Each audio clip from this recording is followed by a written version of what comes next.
Magandang umaga po sa inyo lahat sa pananampalataya.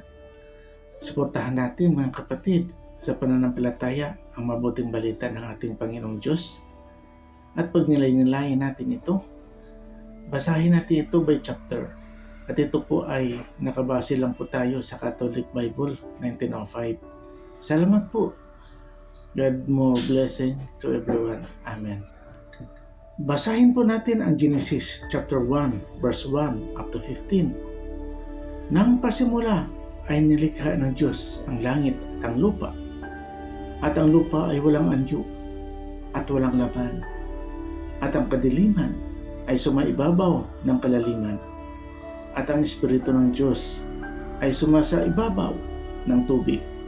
At sinabi ng Diyos, magkaroon ng liwanag at nagkaroon ng liwanag. At nakita ng Diyos ang liwanag na mabuti.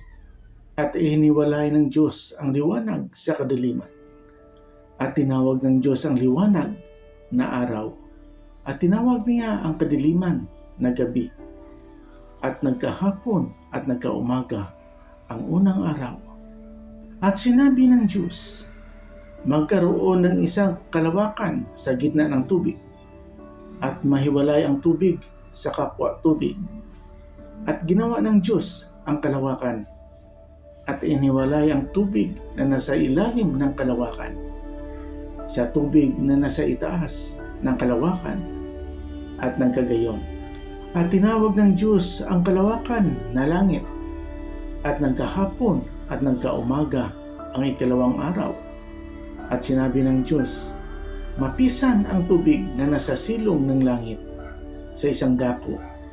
At lumitaw ang katuyuan at nagkagayon.